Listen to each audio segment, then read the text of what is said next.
Hello, everyone, and welcome to the Junk Baller podcast. My name is Michael Greenwood, as always, and we have a very special episode for you today. But Kevin, how are you?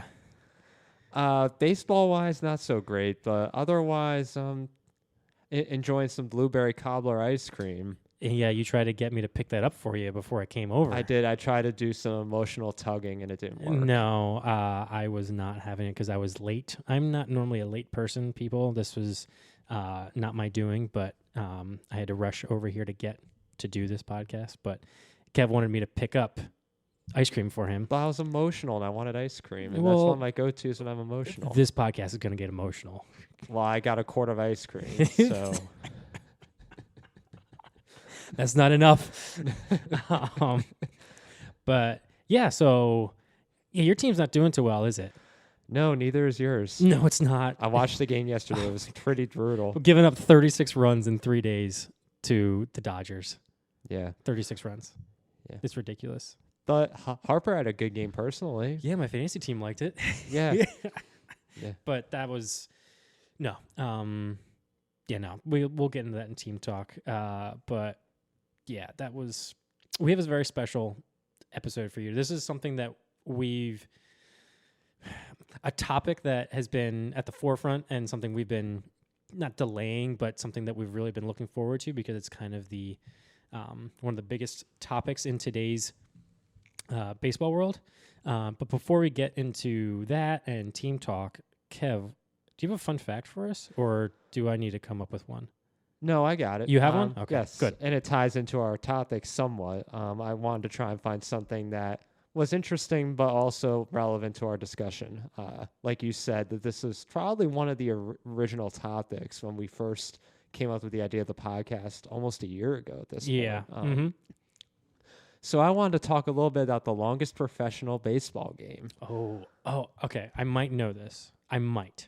I don't know the teams, but I think I might know how long it was. Go for it. Okay. I know it went... Oh, it spanned over 2 days. Mm-hmm. Okay. I think it was in the... I want to say the 70s or the 80s? The 80s. 80s, okay. I want to say 82. 81. Okay. Ooh, okay, I'm close. I know the final score was in the 20s. No? Nope. No? Okay, maybe that was the total time. It was in the 23 hours or something like that. 23 hours. Wait, okay, maybe I was wrong. Not 23 hours. Good gosh. What I'm thinking 23 of something. Okay, tell me. Okay, yeah. I got So the year in the game was in 1981. Okay. It was a game between the Pawtucket Red Sox, the AAA affiliate of the Red Sox, and the Rochester Red Wings, who were the affiliate of the Orioles at that time. Oh, okay. So this is minor league. Yes. I was thinking major league. No. This is the longest professional period baseball game. Oh, okay. It was 33 innings, and it lasted 8 hours and 25 minutes. They played 32 of those innings on the night of April 18th, 1981, going into April 19th. They played until 4 a.m., I believe. Yeah, 4:07. They ended it after 32 innings because the players were getting delirious. Oh, my gosh. Getting sleep deprived. There were 19 fans left in the seats when they ended the game. 19? Yeah, there was Seems 19. high. There were 19, but for the next day when they tried to complete it, there was a sellout crowd because everybody heard about how long it was. Yeah, you want to be a part of that. Yeah, but that game only lasted, like the second half only lasted an inning and 18 minutes. Oh my gosh. Ending finally in the bottom of the 33rd inning. There were 2 Hall of Famers involved in this game. Because they were in the minors at the time. They came up to the majors soon after. One for the Red Sox, the other for Rochester. The Orioles? Yes. And this was 81. Mm-hmm. Roger Clemens? No. No. Okay. Who did Clemens come up with? Think of hitters. Okay. He's a pretty prolific hitter. Was it too early for Ripken? Ripken was one of them. Oh, okay. He was with the Orioles. All yes. right. So then the Red Sox won in the 80s. Hall of Famer. He played for the Yankees and the Rays also. And the Rays? Mm-hmm. He had Wade Boggs. Yep, Wade Boggs. Wade Boggs got 12 at-bats in that game. He got 4 hits and an RBI, and Ripken had 13 at-bats with 2 hits. Okay. It was 33 innings? Yeah. Oh my goodness. So I don't think. I mean, it seemed like the game did well for Boggs' batting average. The Rickens took a hit after 13 at bats. Oh, how long total duration, like time wise, was it? Did you say 8 hours and 25 minutes? Okay. Wow. Gosh. And yeah, so there were 704. The attendance at the beginning was 1,740 people. There was, I think it's what I say, 18 at the end. Man, well, you know what? 19. They wouldn't have had the game in it if they didn't have the pitch clock. No, and the people that stayed all received season or lifetime passes to the stadium. That's awesome. What? You're listening, MLB? You should do that. And that's one of the reasons why you should never leave a game early. Exactly. Never leave a game early. So I just Googled the longest game in Major League history real quick. And I think it just goes by the amount of innings that it has. Mm-hmm. It was 26 innings, but it took almost 4 hours. But I'm like, that's nothing. Really, like some of the Yankees Red Sox games. Was it like a game in the 20s or something? In 1920. Yeah, that explains it. But then I think it probably ended due to darkness. Like they didn't have lights at the time. Yeah, I know there was another game where it lasted longer, but it wasn't 25 or 26 innings. But that was. Okay, so I was thinking of a different game when I was guessing the 1980s. So completely different. It just happened to guess. The longest game I've been to personally is 14 innings. It was a Yankees Blue Jays game back in 2007. Roy Halladay was on the mound actually. Legend. He was pitching a shutout, and it was 4-0 in the ninth inning, and he ran into trouble, and the bullpen came in. They pretty much blew the lead for Roy Halladay, and they went to the 14th. Brian Bruni. Do you remember that? Brian Bruni? He was a reliever for the Yankees at that time. He gave 2007. Yeah, he gave up the home run in the top of the 14th, and it was straight depressing. You mean like Clay Holmes? Yeah. Yeah, pretty much. Yeah. Why don't we transition into team talk for a little bit? Right now, if you're paying attention to baseball, the Yankees are currently in last place, but they're also, are they above 500? They're fifth. They're 17 and 15 right now. Yeah, but they're in last place in their division, where yes, that division is ridiculous. Yes, but yeah, we won't talk too much about team talk because both our teams are just miserable right now. But Kev, if you want to explain what's going on with the Yankees. Speaking of which, pretty much everybody's out. All their big guys. Judge is out. Yeah, Donaldson's out. Stanton's out. You mentioned Donaldson's second in the big guys category. That's because I have a list of the IL right now. Oh, okay. He's what came up. I was about to say, though I did know previously that he was. Yeah. I mean, Thader just came off of the IL. Mm-hmm. Yeah. So that's a big plus. And also our rotation straight beat up. Severino's out. Rodon's gonna be out for a while. And I just found out that one of our relievers is getting Tommy John surgery in his Loizaga? No, not Loizaga, even though we did lose him too. I think he had a bone spur. It was Trevino. Oh yeah, I did see that. Yeah. I did see that. Yeah, one thing that I saw with the Rodon update is that he doesn't have any pain. It doesn't feel right. I'm like, I saw a tweet. It's like, oh, he's literally fine. He just not. The vibes aren't right. I'm like, what? What do you mean he doesn't feel right? There's no pain. Like, I don't know what that means. How are you supposed to explain that to people? Yeah, I don't have any pain, but I just don't feel right. Like, what is that supposed to mean? I don't know. But that Montas Trevino trade is certainly working out great so far. 100%. That's one of the better trades I can remember in a while. Who did you send back to the A's?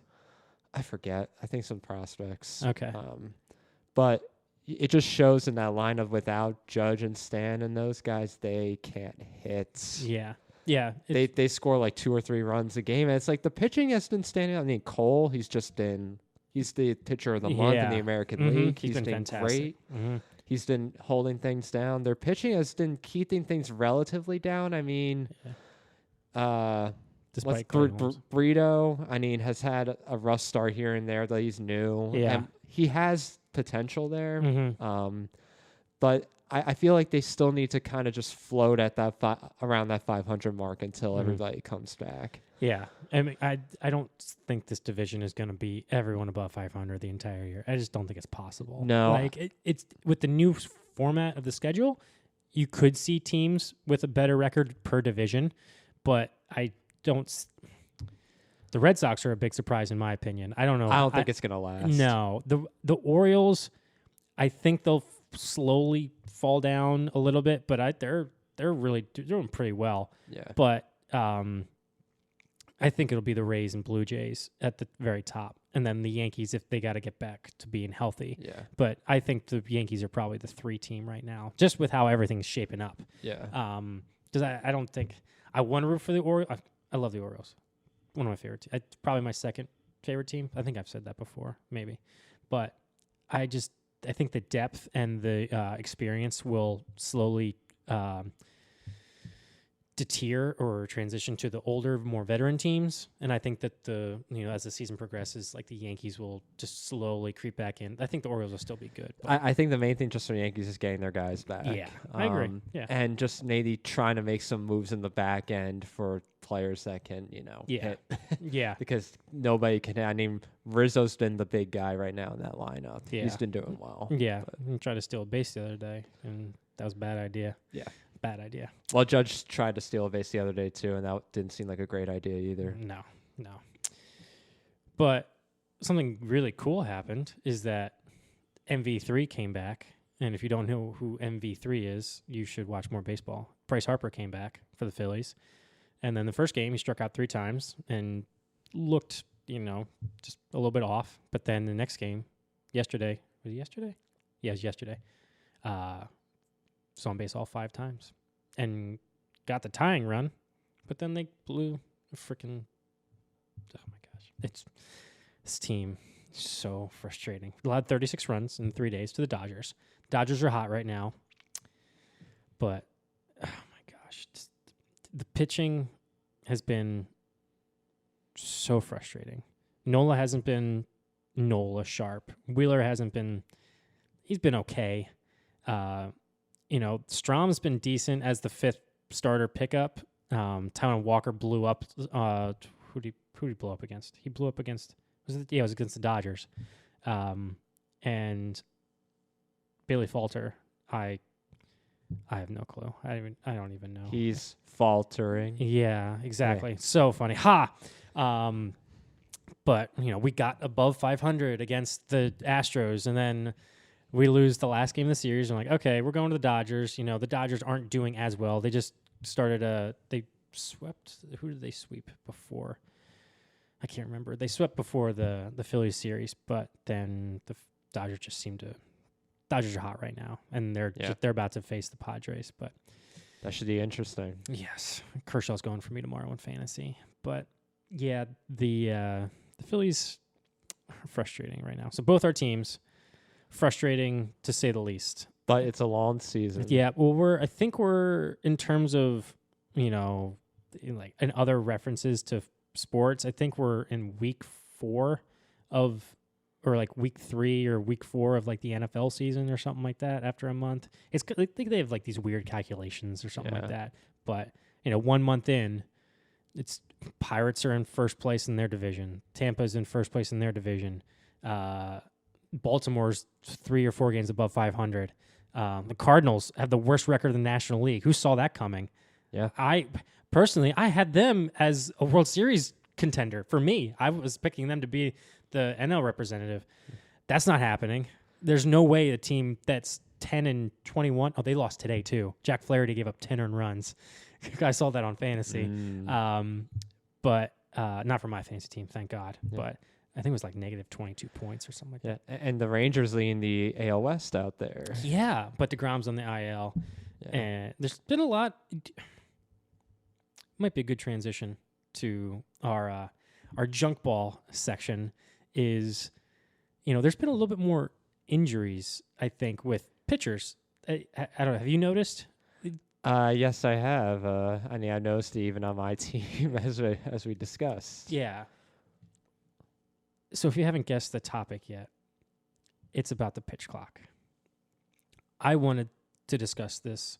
I wanted to take hold of it and lead the charge as to why the pitch clock is terrible. Terrible, terrible, terrible.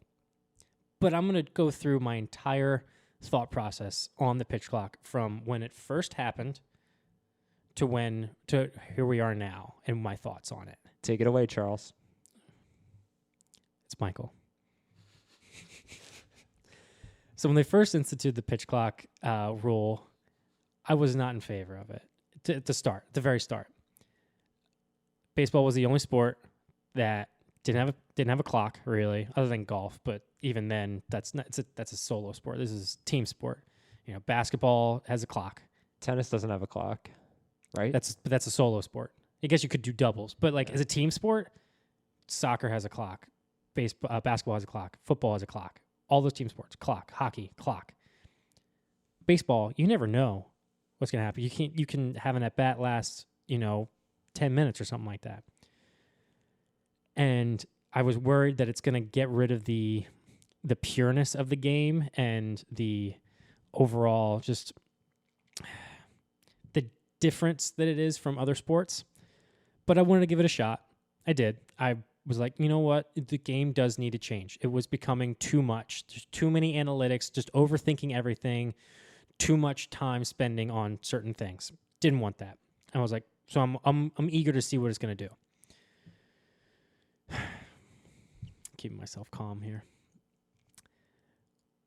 When they instituted the rules and I saw all the rules, I was like, this is not going to work well for just the game itself, not the fans, the game itself. It's going to be not ruined, but it's going to be altered in a way that I don't think is good for the sport. I know I'm going to sound like a real boomer with all this, but it's just the facts. And you look like one. I know. I'm wearing a flannel, hat, whatever. I don't care. I don't know if that's not what a boomer looks like. I don't. Anyway.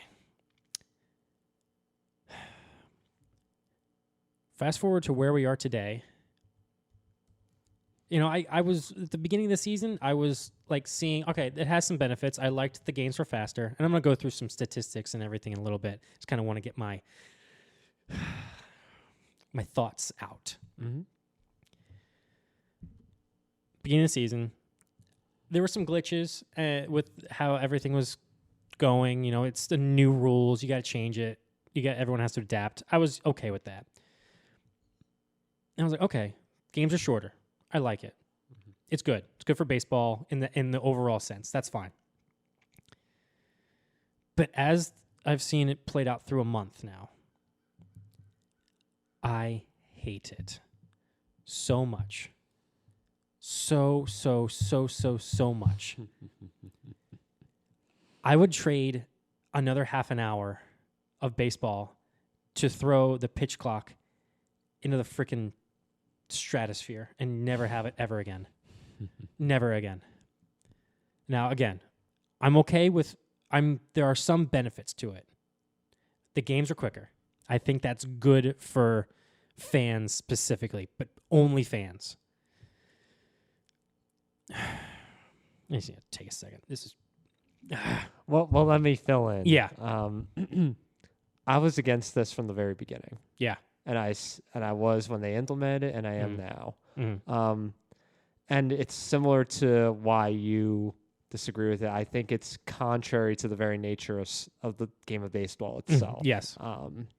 Just the idea of having a clock and a timer to run things and make them quote unquote quicker, just kind of throws things off. Yeah. It's weird. It's when I was watching the games in spring training, it just didn't feel right. I mean, games fell a lot quicker. I'm like, wow, we're already in the 7th, 8th inning of this game. We're 2 hours in. Yeah. This is going by fast. Then you realize you see that like behind home plate or in like the little score thing they have on TV.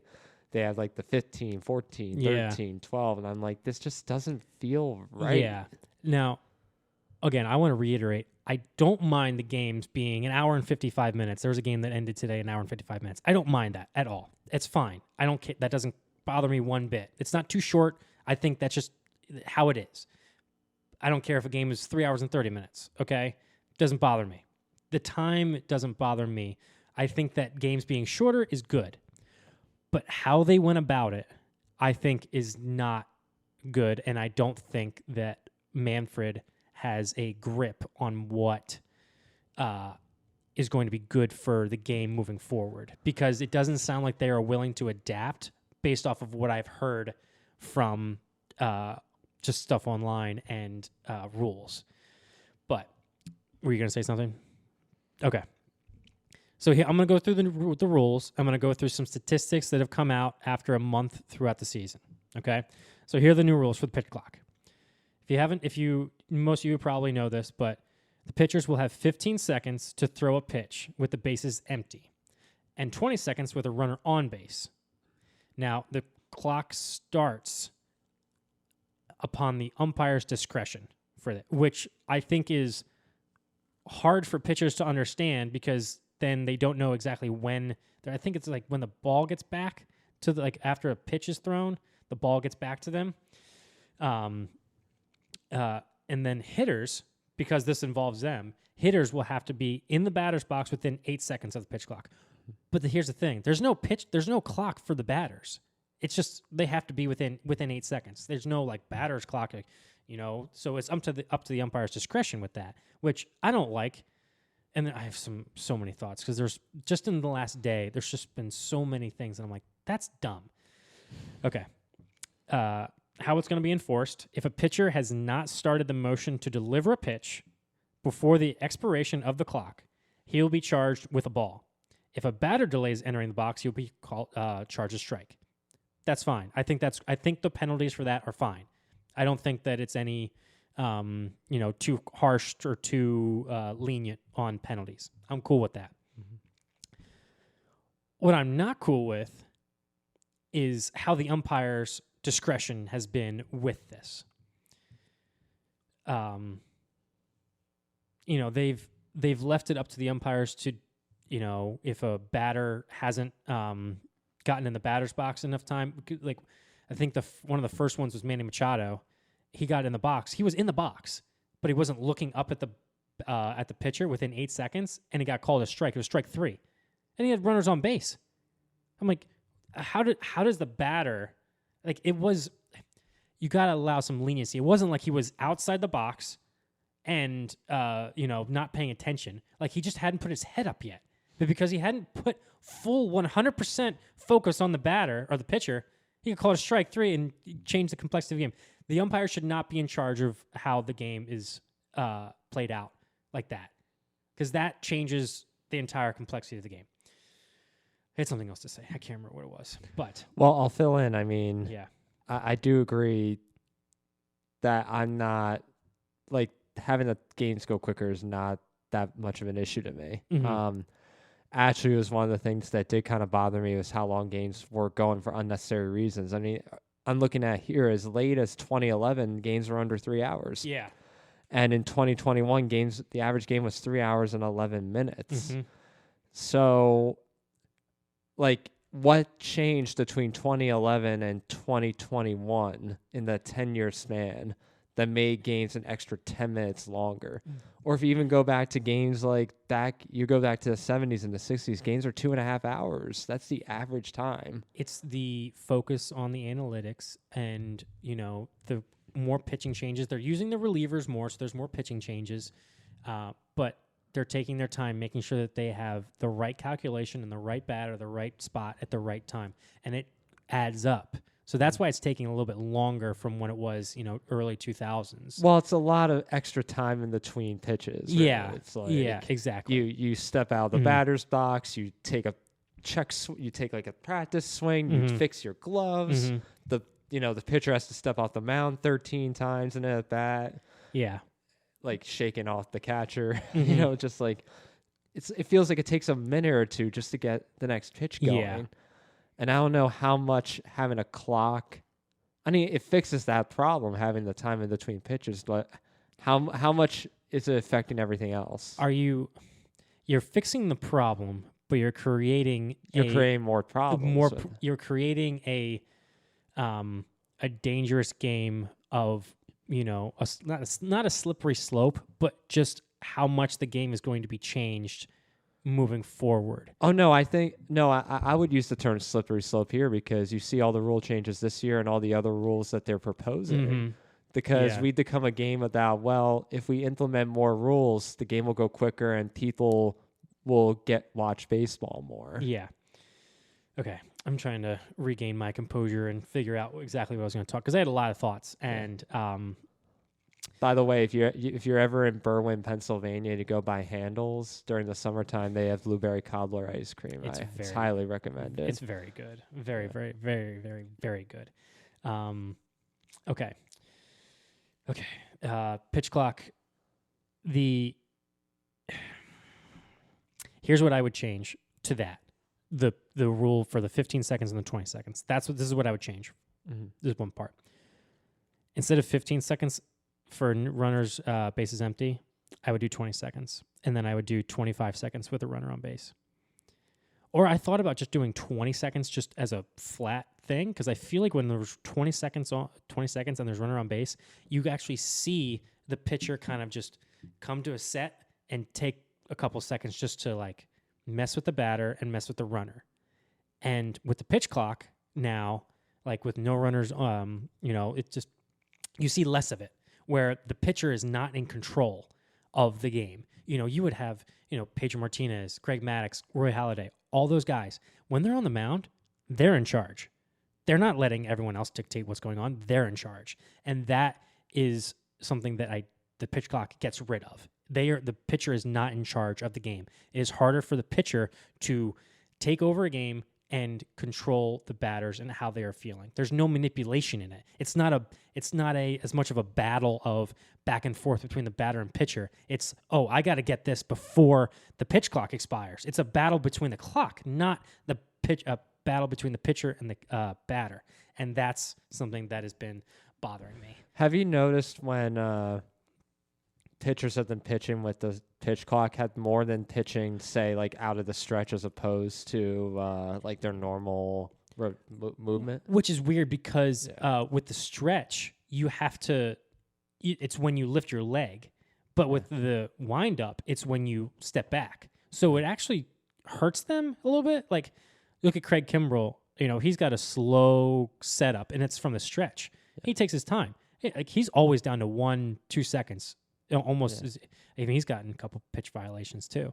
Oh gosh, that's just another angle I'm thinking about because it affects pitchers' motions. I think a little bit to that is you've seen pitchers because they're trying to repeat their mechanics, and if they have two different types of setups with the stretch and windup, like Darvish, he got rid of his windup and just going from the stretch.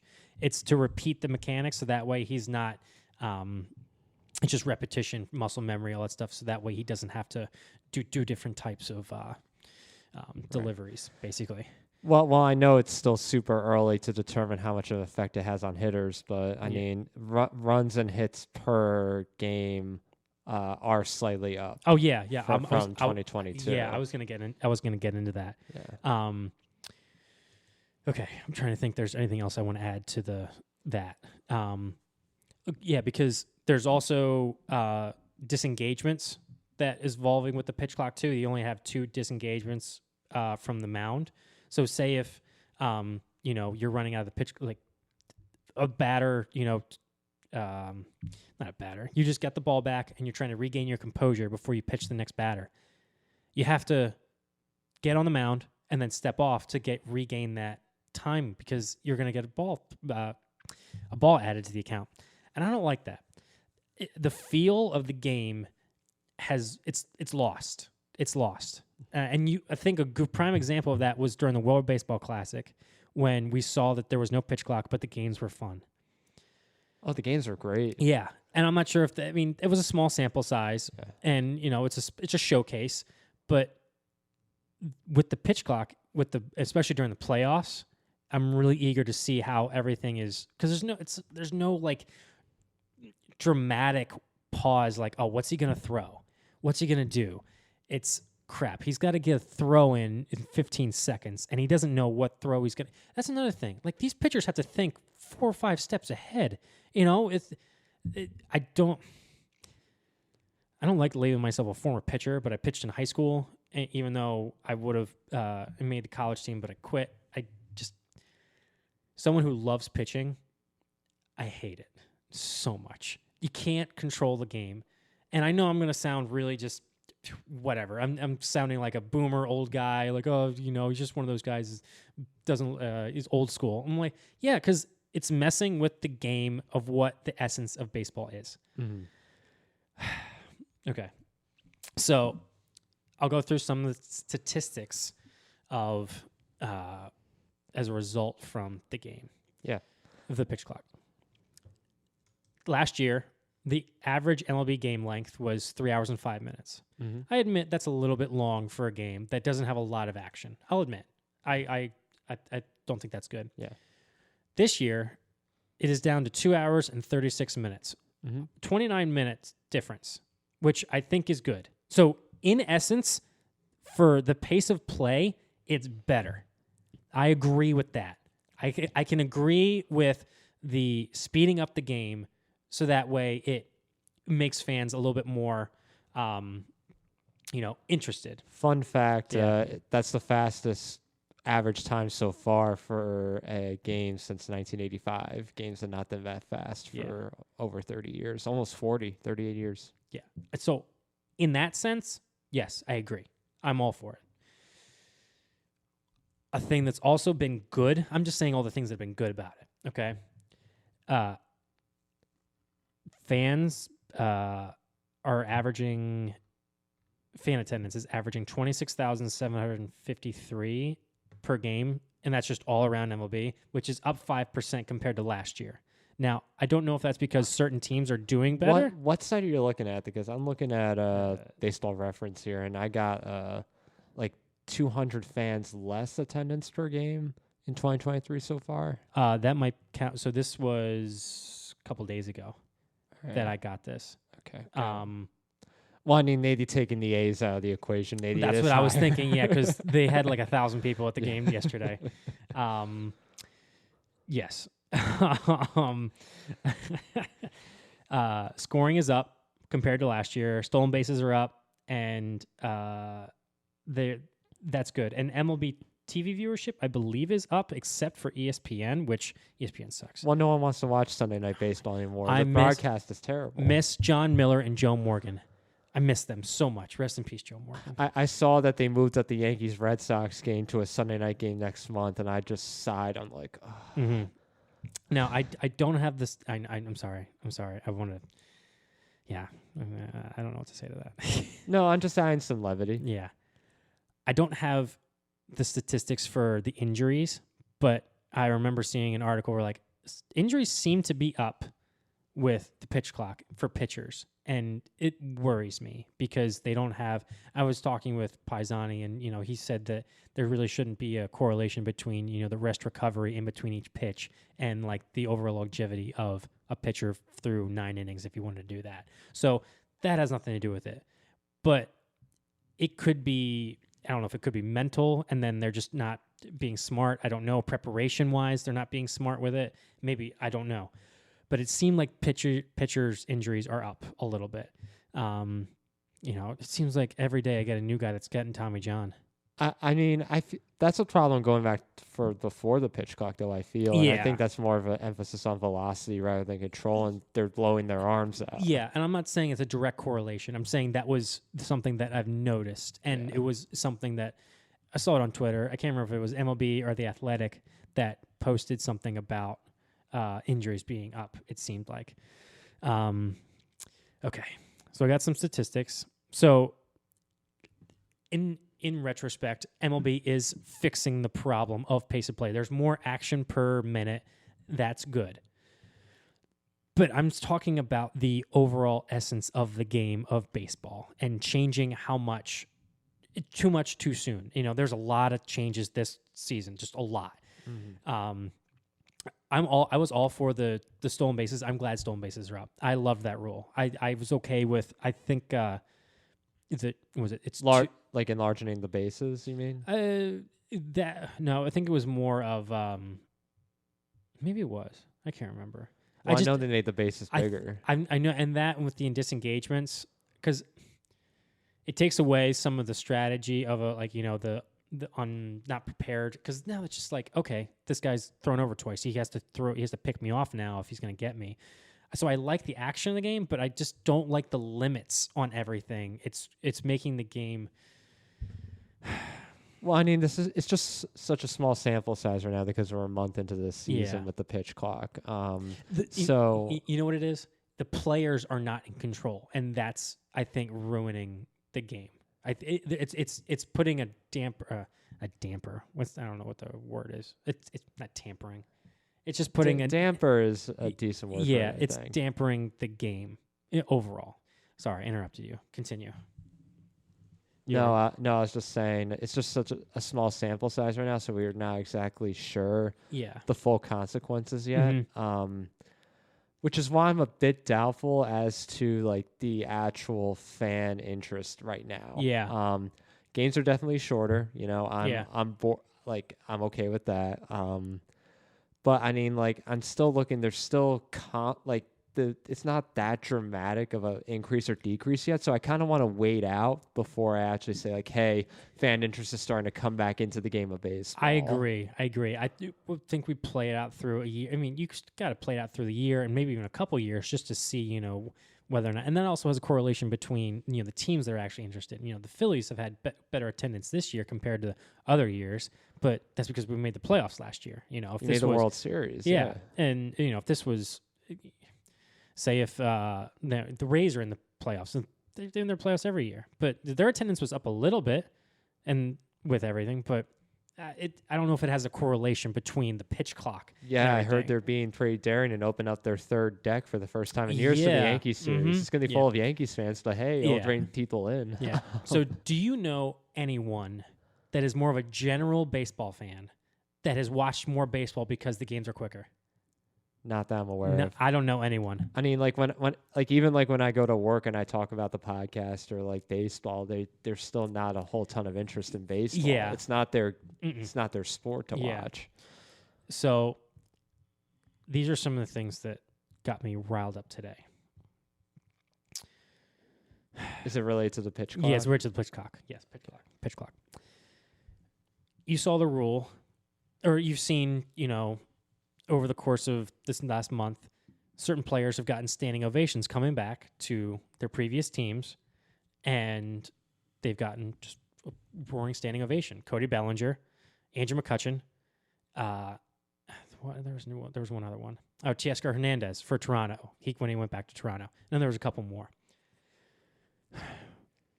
Some of the batters have had to use their timeout so that way they wouldn't get a pitch clock violation because a standing ovation was happening.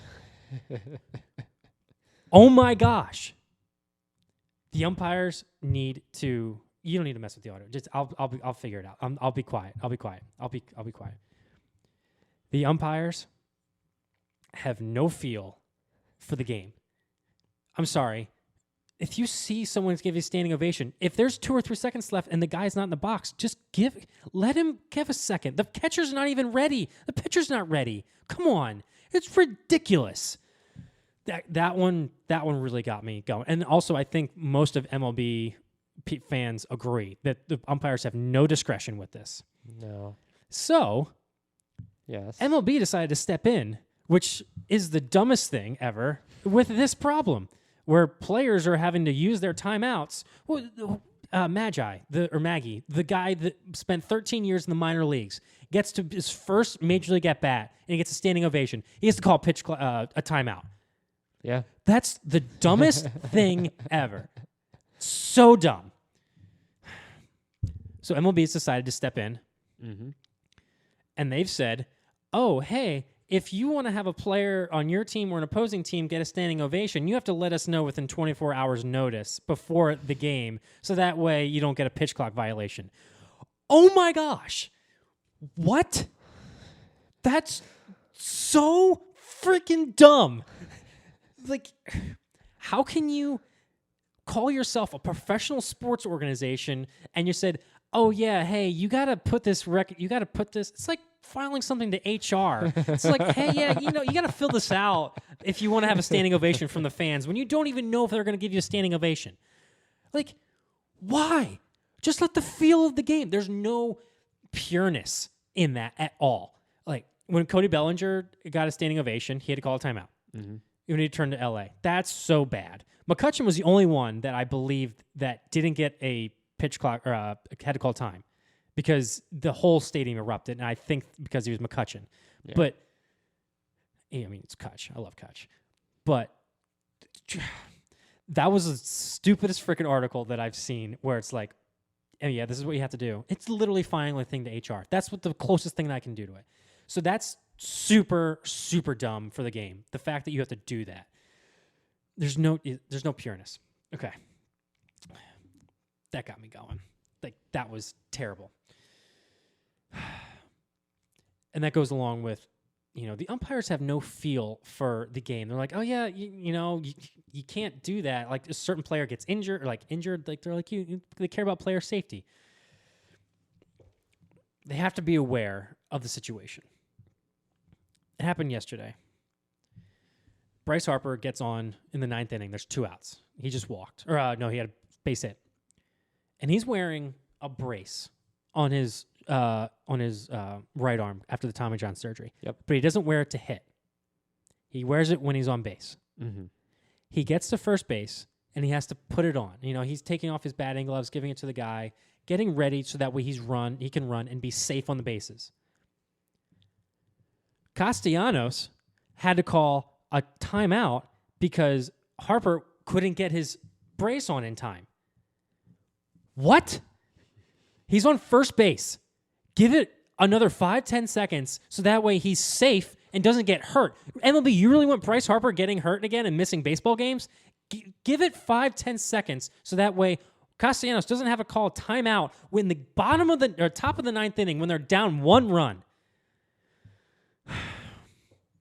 So he had to call a timeout. So Castellanos doesn't have a timeout, and he's facing Gratterall, who throws 101 with like 20 inches of run on every pitch. It's ridiculous. I'm like, how can the umpires like, hey, no, why does he have to call time for that? Like, let the freaking the runner get ready so that way he has time and be safe. They've lost all feel for the game, and it's bad. It's the little things that add up. I remember at the beginning of the season, Pete Alonso, there was a foul ball. He was on first base, and it was a foul ball, and he was going back to first base. A strike was called on the batter from the umpire because Alonso didn't get back to first base in time. And I'm like, what? What? It's a foul ball. Like, give it a little bit of leeway. Like, it's not like Alonso was like walking super slow like he was in quicksand or anything. He was just going back to the bag. And I'm like, I was like that. I hate the Mets, but I felt bad for them because that was a dumb rule. So overall, I think the pitch clock has bothered me more because of the umpires, maybe, because the speed of the game is great. I'm okay with that. You can't just sit back and relax and watch a game anymore because there's just so much action, which is a little bit different. I'm getting used to that. But I don't like the fact that a pitcher, I'm just kind of summing up. Summation? No, that's, as you can see, I'm very good. I'm summing up my points with everything. I think I have a couple other things that I'll fill in, but I kind of want to get my overall thoughts coherent right now. Umpires have lost a feel for the game with the pitch clock. That's the number one problem right now. The pitch clock is too quick. It needs to be either need to be 20 seconds overall for runners off base, or it needs to be 20 and 25 seconds respectively. That's how I'd fix that.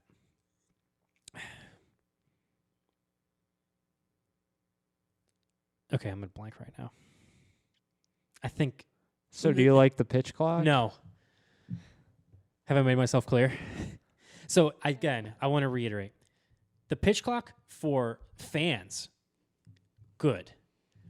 Pitch clock for baseball, bad. That's the best way I can sum it up.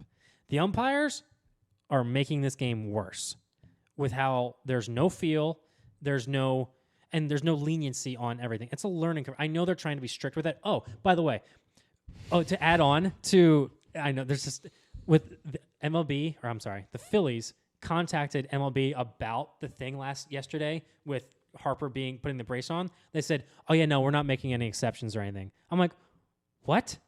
There's no exceptions for players who are currently still not 100%." And they're like, "Yeah, no, you got to be ready." Like, he's walking down to first base. Like, allow some leniency with it. It's just, I can just see someone or something happening where it makes MLB look really bad with how the pitch, like a game's going to be decided on it. And if this happens in the playoffs, so this happens in Game 7 World Series, in a batter, it's the top of the 9th inning. Like, that's going to bother the heck out of a lot of people. And it's going to be bad. It's going to be really bad. I have a lot of other thoughts of pitch clock. I'll probably bring it up a little bit throughout other podcasts. But, and I also want to say, I'm open to it being, changed a little bit and adapting. But if this is what it's going to be to stay from now on, and they're not going to make any changes to have some feel for the game, then this game has become very robotic and it's not good. You can't romanticize about baseball anymore. It's like, oh, you got to get the pitch clock. You got to get the pitch out. Got to get a pitch out. Well, baseball is a sport. Major League Baseball is a business. And the responsibility of Major League Baseball is to cater to the fans. Same thing with the teams we love, the Phillies and the Yankees. They're baseball teams, but they're also businesses. And if there's not fans coming in with their short attention spans, they're not going to be watching the games. Yeah. And I'm not doing this to diss every sports fan out there, but the general feel is that, we live in a culture of instant gratification. Yeah. Where we kind of just need things right now, we need immediately. That's why there's such a draw to football and basketball, because there's something always going on. Yeah. Basketball, there's always that clock. There's always the movement of the ball. Yep. Same thing with football. You maybe have a shorter amount of time between downs in football. Yeah. Sorry. That was just what I was going to say. The pitch comms. I totally forgot about the pitch comms. It feels like they fail every game. I'm sorry. There's no, it's just robotic. Oh yeah, I'm going to transmit it to my phone, to my earpiece and everything. Oh yeah, I don't like that there's no strategy into picking which pitch next and everything. They probably have a little bit of strategy, but there's no oh, this guy just swung at this, or I don't know the full extent, but it's getting, I think it's too much too soon, I think, for me, in a general sense. It's just, the pitch comms, I hate the pitch comms so much. There's a lot of things you don't like, apparently. Yeah. I love baseball. I love baseball. I love the Phillies. But the pitch comm, it just seems like, oh yeah, it wasn't working. And the umpires are like, oh yeah, no, it's got to work. That was a strike at it. I'm like, are you serious right now? The technology is failing and they're adding a strike to it. There shouldn't be a penalty for a pitch comm failing. Yeah. It's the dumbest thing. Bring back the trash cans. No. That'll make it easier. Gosh, they got whatever. But so a little fun thing to add to the end of all this rant, if you want to call it that. MLB is also going to be grading the the bat and ball girls, the bat boys, ball girls, whatever you want to call them, on how fast they can retrieve equipment on the field. And I'll just read it exactly verbatim on MLBTradeRumors.com. Bat boys and bat girls will have standards applied to the responsibilities of retrieving equipment from field of play. As part of the pace of play efforts, the league can ask clubs to replace them if they are deemed not quick enough. So you better get in shape, everyone, because if you're too slow, you're going to get fired. What's quick enough? I don't know. Can you imagine? Is it just at the discretion of the teams? Yeah. It's just can you imagine getting a call from MLB and you're the Phillies or the Yankees. You get a call from MLB and they say, "Oh, hey, that bat boy that you have, he's got to go. He was 5 seconds too slow for that game. You got to let him go. You got to get someone faster." Can you imagine that for 5 seconds on something that is so minuscule that is no, it does not matter to the game at all. But the fact that bat boys and ball girls are getting judged in MLB instead of just like doing their job and just trying to keep the balls off the field of play. Oh my gosh. So what's the fun thing you wanted to bring up to end? That was the fact that the freaking bat boys and ball girls are getting judged. Like, that's so dumb. It's so funny that the fact that it's happening, but it's just, oh my gosh. All right. I just want to say over and over again. I'm not going to be negative right now. I love baseball. I can't. The reason why I'm so passionate about this is because I love the game of baseball so much. Mm-hmm. I don't want to see it go down a road where it becomes robotic and there's no feel for it. You know, baseball is romantic, and when you take something and you make it more time oriented and you don't let it play out the way it's supposed to be, you're going to lose the feel for it, and the essence of what baseball is going to change. And I just don't like the way it's heading. Again, I'm hoping that maybe they make some tweaks to make it a little bit less drastic, but as of right now, I do not like the pitch clock. And neither do I, though. It's it's my firm opinion. I don't think it's going away. No, it's not going away. I don't want. To be fair, I don't want it going away.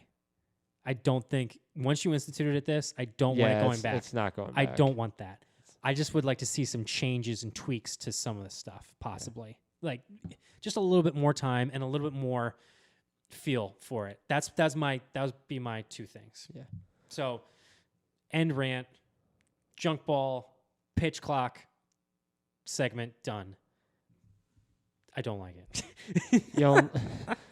So I think you gave it its pound of flesh for sure. I gave it a pounding. Is that what you're saying? Yeah.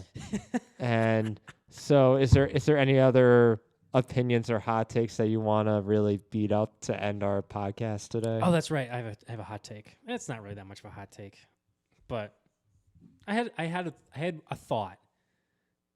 But I don't think it's going to happen. This isn't my hot take, but I was like, Bryce Harper's going to be top 3 in MVP voting. He missed a month of the season, but he'd be finished top 3 in MVP voting. But it's not really think that's much of a hot take because he could easily well be that. There's been plenty of players that have missed a month of the season and been MVP.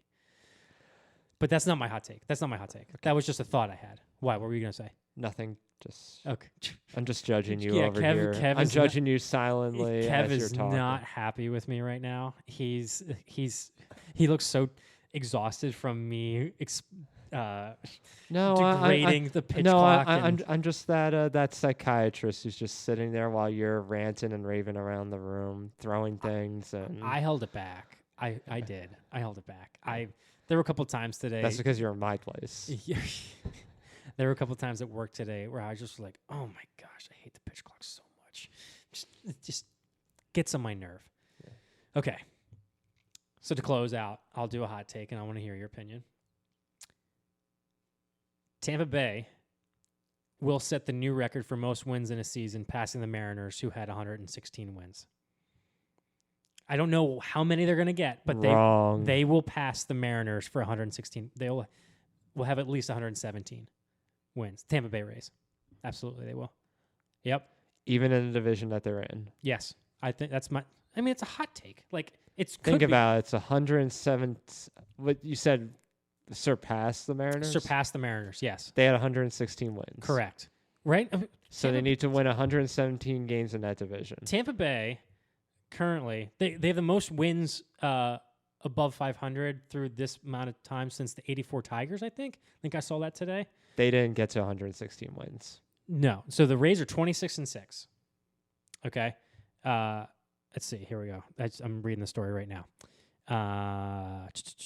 The victory sealed the Rays' sixth sweep of the season, improved their record to 26-6, making them the fastest team to reach 20 games over 500 since the 84 Tigers did it in 28 games. Okay. 1901. Okay. The Tigers started 27-5. Okay. And they won the World Series that year, the Tigers. The 84 Yeah. Tigers did. Yeah. So, I mean, and I don't know. Like, again, it's a hot take. I think that if I were to go with it, I could totally see it happening. Now, the rest of MLB, maybe not, because 116 wins is a lot of wins. It's a lot of wins. But I could see them getting to 117. They're going to be over 100. You think so? Do you think that? I could see them approaching the upper 90s, eclipsing 100 at the rate they're going. So you don't think that they're almost like a 100 lock win, 100 wins lock for sure? They could probably win 100 games. I wouldn't say that. Like, but I feel like they just got off. They got off to such a hot start, and I'm curious to see if that's something they can continue doing throughout the rest of the year. I mean, they just swept the Pirates, and the Pirates are in first place. And now, again, it's the Pirates. We don't know if they're for sure. Yeah, but because they played Toronto, and Toronto beat them. Was it 2 out of 3? Toronto took 2 out of 3 from them, right? Yeah. Okay.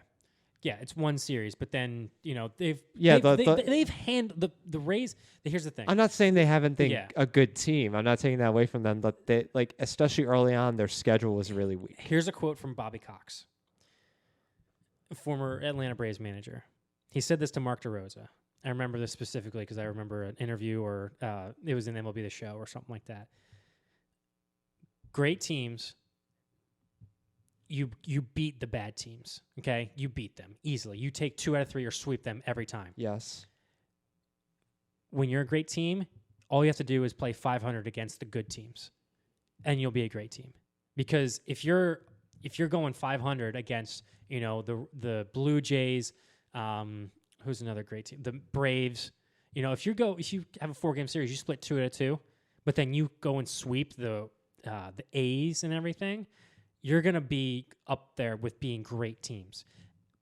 Right now, the Rays are clobbering the bad teams, not just like beating them. They're clobbering the bad teams. And they lost 2 or 3 of the Blue Jays, but that means they've only had 4 other losses in the entire month to other teams. And I think that shows that right now, they're hot right now, I admit. Yes. And I think that I'm going to ride this hot streak that they're on and say that, they're going to surpass 116 wins. If they can continue this up till the middle of the season, I'm saying my expectations high. If they can do that, then I can get on board a little more with it. But right now, I still think it's a bit early for me to really agree with that. Yeah, you have a little bit of bias because they're in your division. Well, the bias is not against the Rays as a team. It's just more that the division's really good, if you mean it that way. The division is really good. And also, they haven't had really any injury issues so far with the Rays. They had Eflin was out for a little bit, but other than that, I can't think of anyone. They had one of their starters go out for Tommy John. I can't remember his name, but he had Tommy John.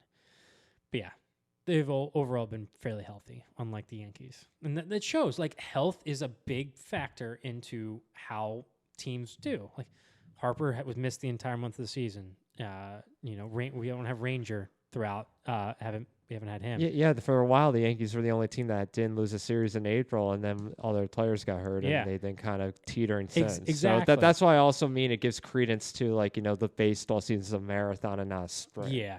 Mm-hmm. You're going to have those ups and downs. So when the Rays do hit a bump in the road, and eventually they will. All teams, even when they win 116 games, will hit some sort of bump. Yeah. It's how they come through that bump that'll determine their greatness as a team to me. It is a marathon and not a sprint, but it's a much quicker marathon with the pitch clock. Things are coming around 360 degrees, as Jason Kidd once said. If you have any comments or, I don't know, just any comments or anything, I don't know what. If you really like what we said, or you just absolutely hate it and think we're total trash garbage, give us a like and subscribe. The first person I'm thinking of that's gonna be like, "Yo, you're a boomer," is Taylor. Taylor's gonna be like, after he listens to this, he's gonna be like, "Yeah, you're just a boomer." Oh, I don't think he liked the opinions we gave in our first podcast at all. What was the first podcast? This is only our fourth one. I can't remember the first podcast. We're so good at what we do.